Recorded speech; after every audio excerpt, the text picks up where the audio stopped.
श्रावण शुक्ल पक्षातील एकादशीला पुत्रदा एकादशी म्हणतात. संतती प्राप्ती आणि मुलांच्या दीर्घायुष्यासाठी हे व्रत केले जाते. याची पौराणिक कथा खालीलप्रमाणे आहे. द्वापार युगाच्या आरंभी महिषमती नावाचे एक नगर होते.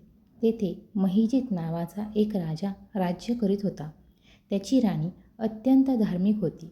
राजाकडे धन, धान्य आणि सर्व समृद्धी होती. पण त्यांना कोणतीही संतती नव्हती. संतती नसल्यामुळे राजा आणि राणी नेहमी दुःखी असायचे.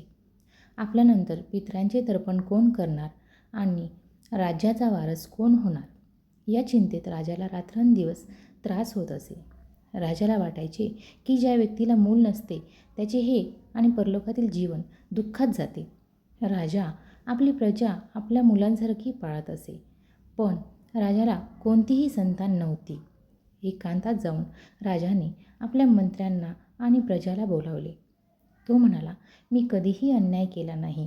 देवांचे आणि ब्राह्मणांचे धनसुद्धा लुटले नाही. प्रजेची मुलांसारखी काळजी घेतली, तरीही मी पुत्रहीन आहे. याचे कारण काय? राजाची ही व्यथा ऐकून सर्व प्रजानन आणि मंत्री जंगलात गेले. तेथे त्यांनी महान लोमश ऋषींचा आश्रम शोधला.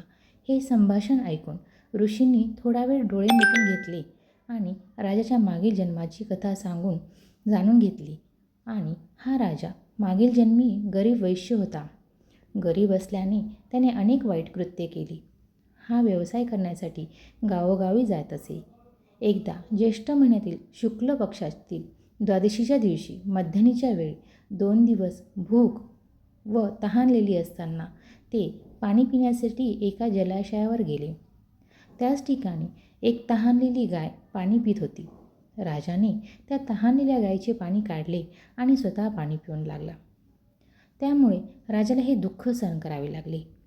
एकादशीच्या दिवशी उपाशी राहिल्यामुळे तो राजा झाला आणि तहानलेल्या गायीला पाणी पिण्यापासून दूर केल्यामुळे त्याला पुत्रापासून वियोगाचा दुःख सहन करावे लागत आहे. हे ऐकून सर्वजण म्हणू लागले की हे ऋषी, पापांचे प्रायश्चित्तही शास्त्रात लिहिलेले आहे. त्यामुळे राजाचे हे पाप कसे नष्ट होतील, असा उपाय सांगा, कृपया सुचवावा. लोमस ऋषी म्हणू लागले की हे शुक्ल पक्षातील एकादशीला पुत्रदा एकादशी असे म्हणतात. तुम्ही सर्वांनी उपवास करून रात्री जागरण करावे, तर राजाचे मागील जन्माचे हे पाप निश्चितच नष्ट होईल. लोमस ऋषींचे असे बोलणे ऐकून मंत्र्यासह सर्व प्रजानन नगरात परतले आणि ऋषीच्या आज्ञेनुसार सर्वांनी पुत्रदा एकादशीचे व्रत केले व जागर केला. यानंतर त्याचे पुण्यफळ द्वादशीच्या दिवशी राजाला देण्यात आले. त्या सद्गुणाच्या प्रभावामुळे राणीला गर्भधारणा झाली आणि तिच्या प्रसूती कालावधीच्या शेवटी तिला एक तेजस्वी पुत्र प्राप्त झाला.